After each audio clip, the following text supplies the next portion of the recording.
Bună ziua, bine ați venit! Bună ziua! Bună ziua! And I think we're ready to go for this book club. People will keep coming as we go on. Amie, thank you so much for being here with us and for sharing some of the writing secrets with us. We are all going to have questions for you. I think I'm going to break the ice. So my first question to you springs from something I really loved in your book.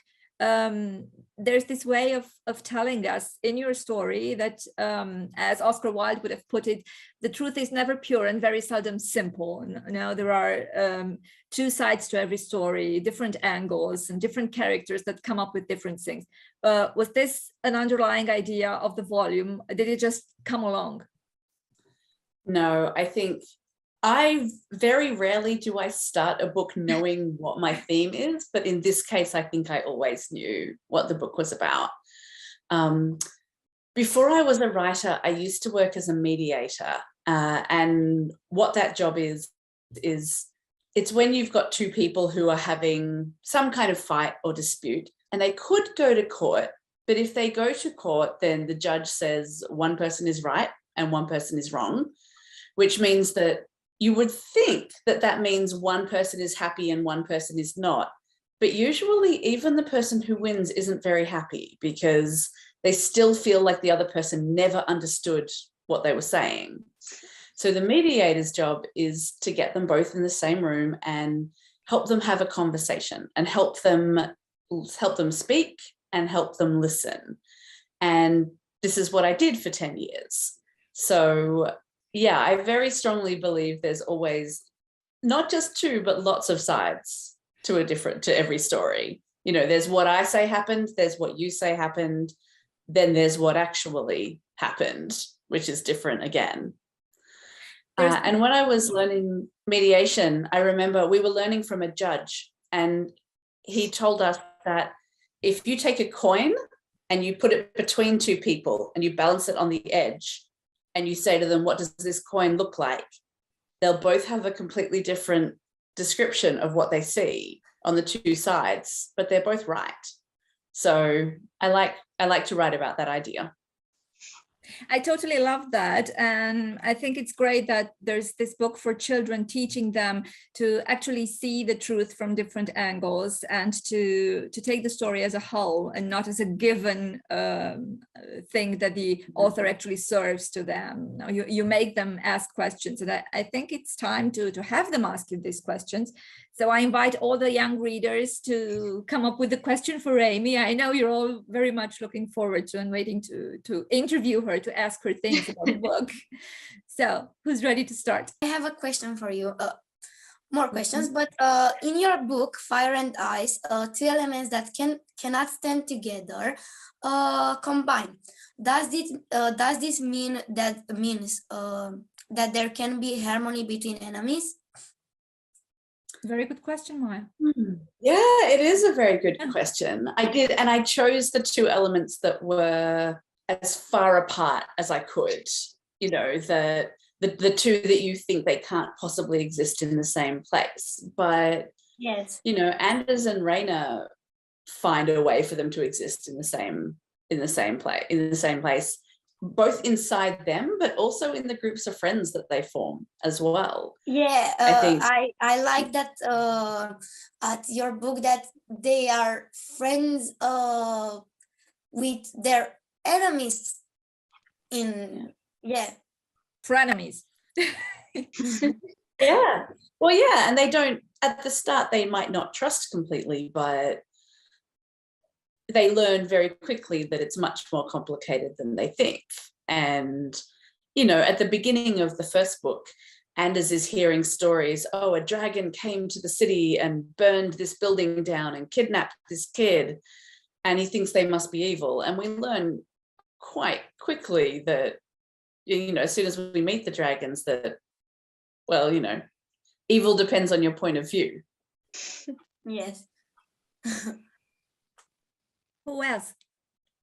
Well, if I may, Sure. I believe in the last chapter when Anders creates that last huge ice fire with Reina's help, do you think he could have done that without the support from his Academy friends that create a whole circle around him and Reina?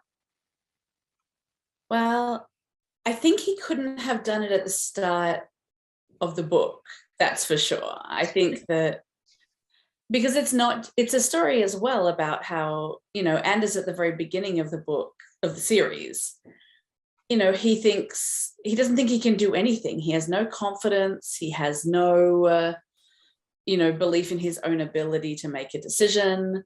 And slowly he begins to believe in himself and to understand who he might be. And so I think it's partly, and a lot of that comes from his friends. He's never had friends like he has before at the Academy. And I think without them, there's no way he ever could have been the type of person who could use his power. Thank you. Okay, next question. I have another question. Why did you choose wolves and dragons as main elementals? Very good question again. Yeah, very good question. Because they're not obvious. They're not, you would choose usually, I think, two made up creatures, dragons and unicorns or something. But again, I wanted them to be so opposite that it felt like there was no way they could ever really get along. There was no way they could ever really... Like fire and ice. Like fire and ice, exactly. Beyond that, I really love dragons. I've always loved dragons. And when I started researching them, I loved that every country in the world has a different dragon myth, and they're all very different, but they're all clearly about dragons, which I thought was very cool. And wolves I liked because I was really interested in how they work as a pack.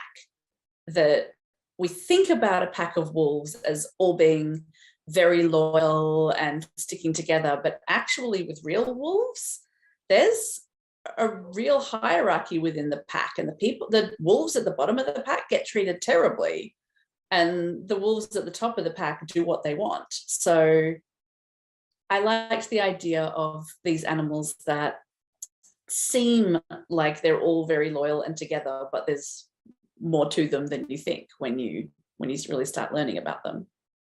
Thank you. Wow, that's great. And I have a little story to tell you. I have this fellow here. This is a little dragon that Maria forgot when she went to her grandparents, and which she actually bought after her interview with you last time. So I love it.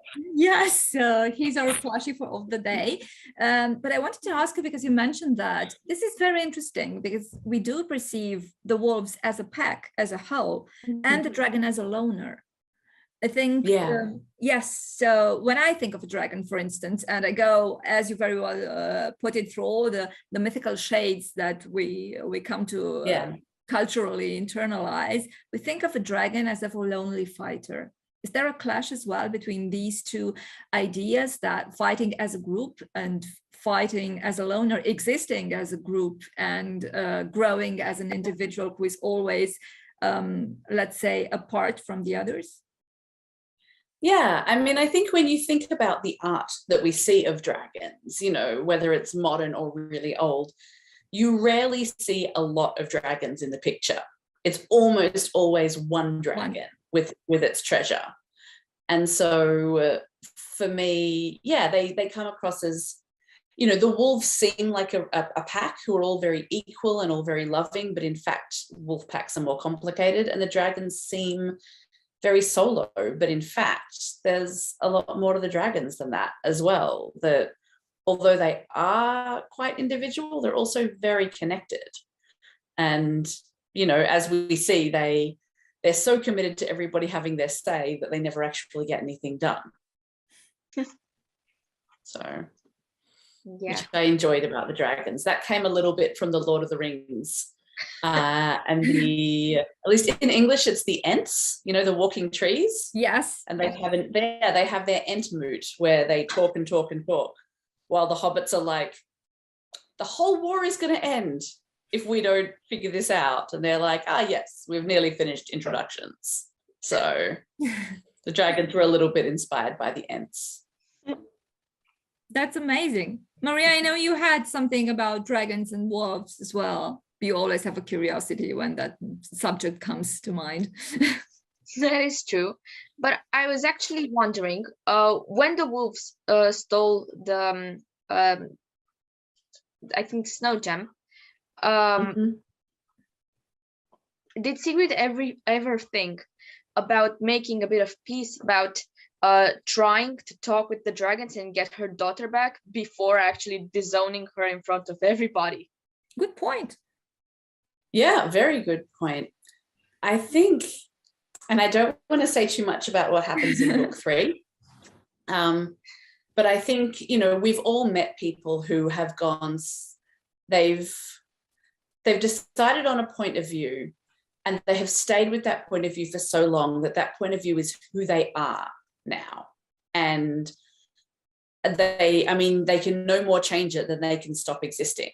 And I think Sigrid is a good example of that. She's someone who has, for lots of different reasons, some of which are good reasons, or they feel like good reasons to her, has formed such a strong opinion that she doesn't know how to change it anymore. And whatever it costs her to keep her opinion, that's the price she'll pay, even if that price is her daughter. So yeah, I don't want to give away too much about book 3, but you learn a lot about how Sigrid thinks and what Sigrid thinks because I was a little bit I wanted to know more about Sigrid, because for me she's very cold with her daughter, and from the first 2 books, you understand that Sigrid doesn't care about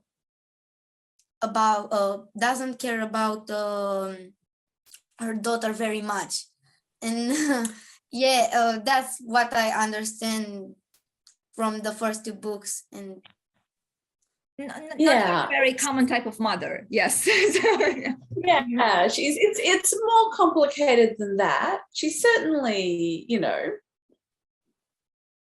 it's more complicated than that. But yeah, I wouldn't want her to be my mum, that's for sure.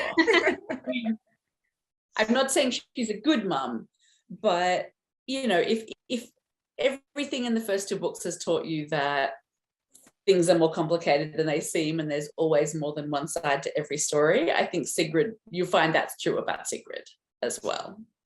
Yeah. I have a question too regarding the way in which you write these books, because one of the things I think your young readers always appreciate when it comes to reading what you write is the rhythm. Once you enter the story, you're just kept there. You just cannot put the book down. And this is, I think, a very great quality of a writer, to be able to create this whirlpool that actually draws the reader inside and just doesn't let her or him go. How do you do that? How does your magic work? I don't know. Some days it works and some days it doesn't work. But I think one of the big things you focus on is how you end each chapter, because the end of the chapter is where the reader will usually stop. If they're reading on the bus or something, you can't control when they stop. But if they're reading before bed, or they're reading, just when they have time, generally they get to the end of a chapter and they put the bookmark in and wait. So the trick is to make sure that the end of the chapter is never simple. That at the end of every chapter, it's either yes, but, or no, and. So yes, they got what they wanted, but it wasn't what they wanted at all. Or no, they didn't get what they want and it got worse.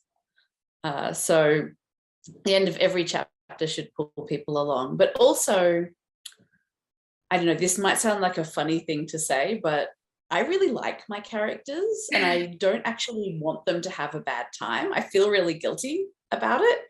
So often the first time I write, like the first draft, it's not that hard for the characters. Everything goes well. And then when I have to go back and I have to find a way to make everything difficult.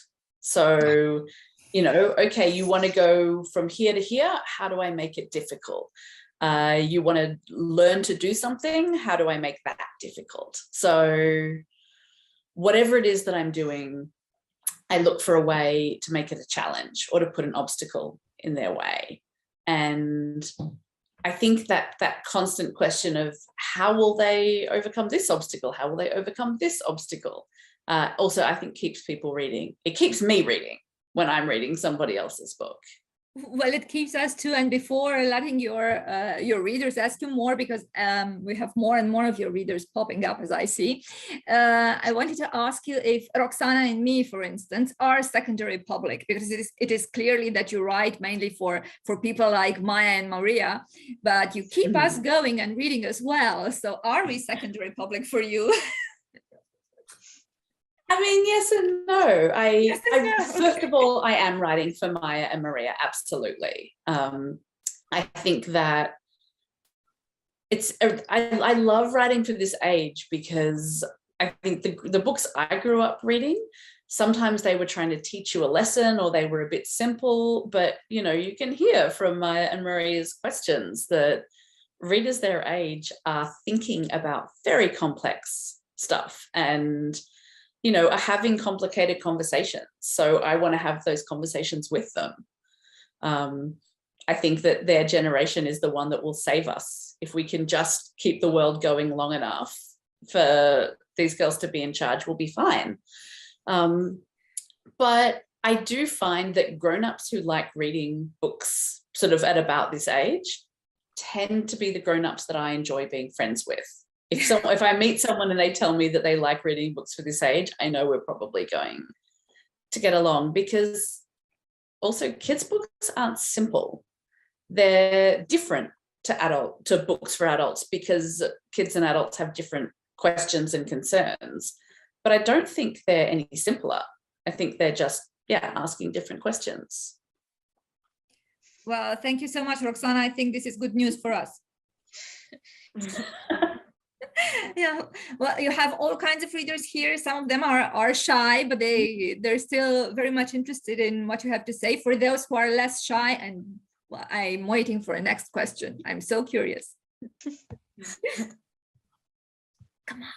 I can see someone in the chat, but I don't understand what they're saying. Well, I'm going to look and see if I can ask if they have a question, they can type it here and we'll translate it for you, so we can have the question placed as well. They were just introducing themselves and saying hello, and we're so happy to be here. Ne bucur foarte mult că sunteți cu noi. Orice întrebare aveți, îi puneți lui Amie în chat și noi o traducem, dacă vreți.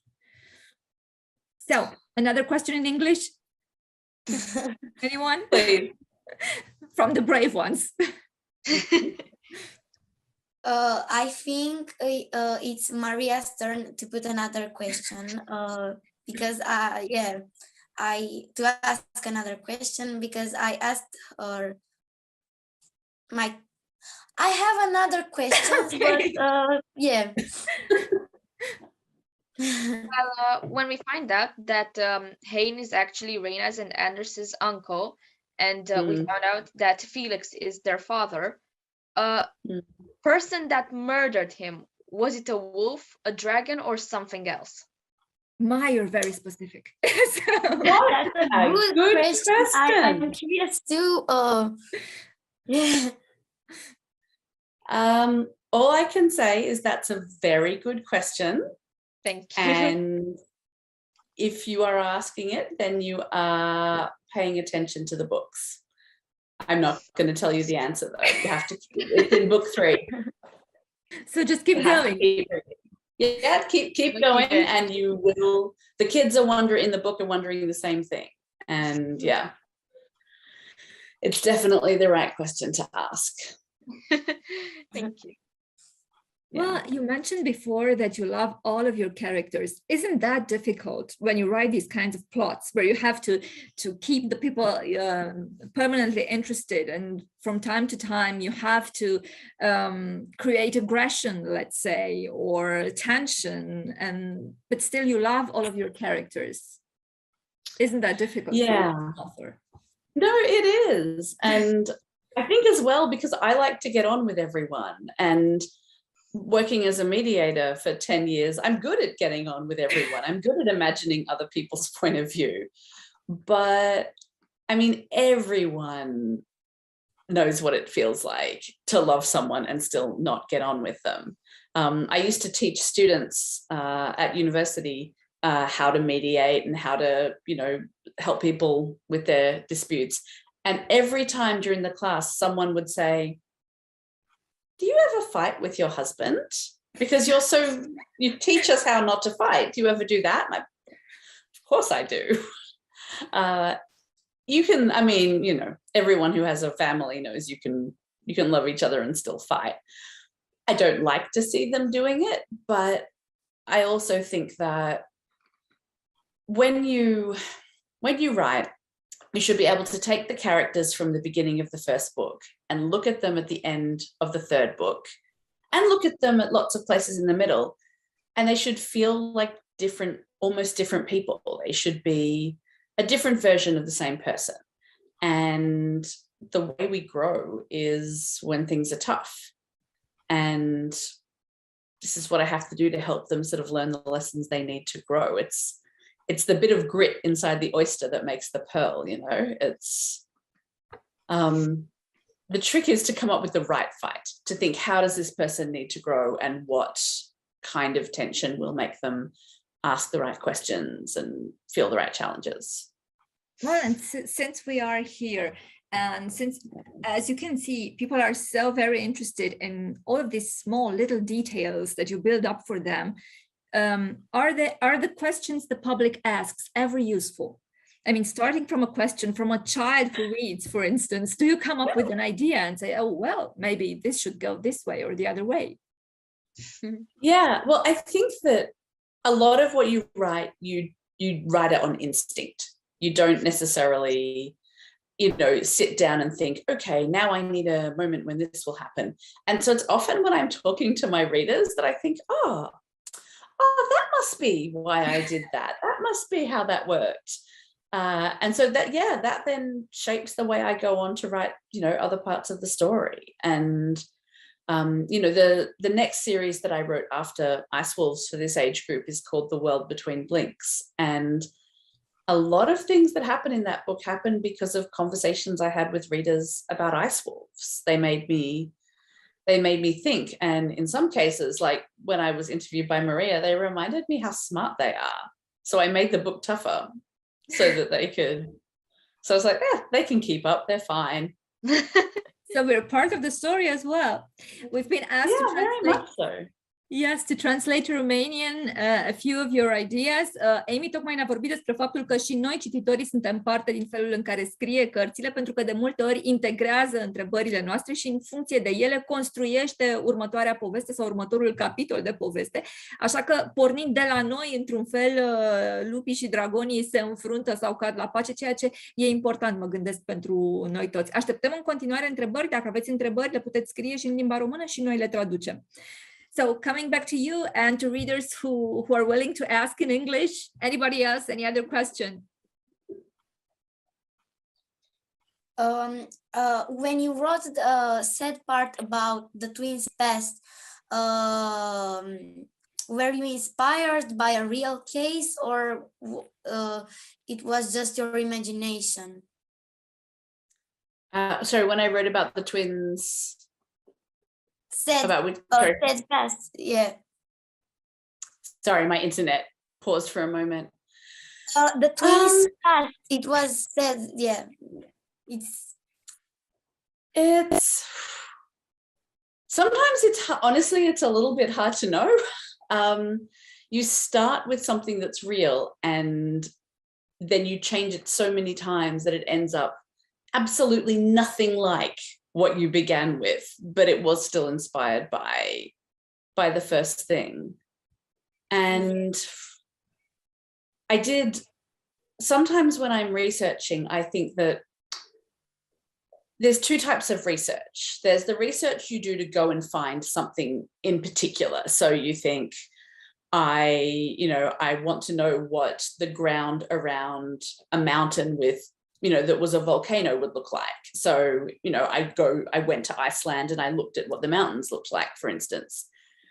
But then a lot of the time, the research question is, what don't I know? What question am I not asking?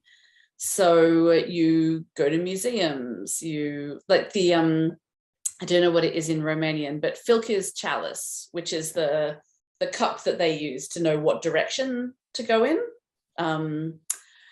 That came into being because I went to a museum in Iceland and I saw this big cup and I thought, that looks like it's magical. I bet that's something. And so I took a photo and I brought it home, and a year later I decided what it was for.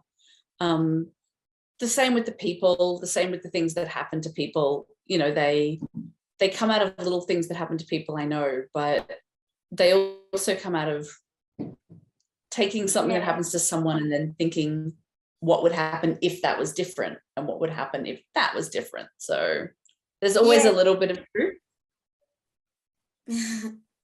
Pentru cei care ne urmăresc acum, Amie a vorbit despre felul în care folosește documentarea pentru a crea artefactele pe care apoi le pune în postura de a fi centrul unui deznodământ magic în cartea ei. Practic e vorba despre cum vizita la muzee sau vizita în Islanda, în cazul ei, a construit un decor necesar din care imaginația să se hrănească și să creeze apoi toate aceste personaje și toate aceste povești care ne seduc. I translated a little bit for those who are watching and cannot keep up with the idea, but this is very interesting, and we are nearing the end of our meeting, and I just wanted to ask you if these artifacts, highly represented, I'd say, in this second volume, are to appear in the other volume as well, in the third part of the trilogy. Yes. So I had a lot of fun thinking about trying to come up with artifacts and magical inventions, and thinking, if I lived somewhere where someone could design something magical for me, what would I ask them to make?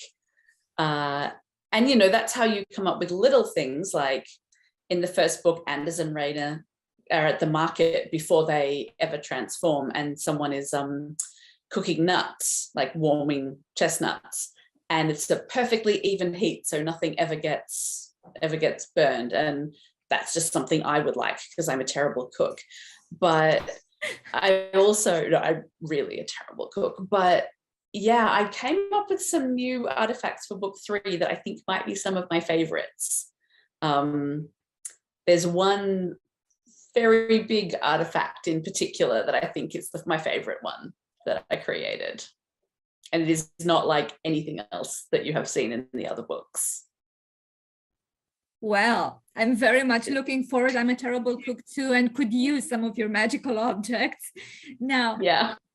Okay. Amie ne-a spus că vor exista obiecte magice și în al 3-lea volum al trilogiei, așa că stăm pe poziții și citim mai departe să vedem ce se întâmplă acolo. Avem ultima întrebare acum, the last question. So, the contenders are, who's willing to ask the last question? I have a question. Great. So, Amie, you were talking about research and about the research that you did for your books, and I wanted to ask you how important is the research when writing a book? Do you think that that's what makes a good writer, to do a lot of research? It's very I interesting. think it's a balance. I think some writers do so much research that they never start writing. So I think at some point you have to stop. But I think, although I love saying, oh, I went to Iceland and I looked at this, the truth is I do 99% of my research right here at my computer. I you know, I mean, you can go to Iceland, but you can also use the Google Maps Street View and see what, you know, a town that's different to yours looks like. I have a book that I set a big piece of it in Prague, and I hadn't been to Prague in 15 years. So I used Street View to figure out what it looked like these days. I think that you can, you know, go to your library and ask your librarian for help finding things. I think you can even watch a movie that is set in the same kind of place and just ignore the plot and look at what's happening in the background, what's happening with the costumes. I think you can ask, you know, get on Facebook and ask, does anyone know someone who knows about this topic? Somebody's auntie will know, and no one ever minds getting on the phone for 5 minutes and helping you. So I think, you know, I always want to say to young writers in particular, almost all of my research just happens on my computer, so they can do exactly the same thing. Right. Well, that's very encouraging, I think, for all the young writers. And thank you so much, Amie, for gracing us with your presence today. It's a pleasure. As you well know, and it was a pleasure for us to find out that some of your characters are inspired by Smaug, let's say, or the ants, you know, in Tolkien's writing. You may very well remember that one of Ron's brothers in Harry Potter trains dragons in Romania. So we're a country prone to this kind of magic. So, thank you so very much for this wonderful book. We're very much looking forward to reading you again and to meeting you again as soon as possible. Yeah, of course. Thank you so much for having me. And thank you. Absolutely amazing, and I loved it. Yeah, I much. love your books. I'm telling you that again. And thank you for responding me at my questions. My pleasure. Thank you so much for asking them. You're great. Thank you. Thank you, everybody. Bye, everyone. Bye.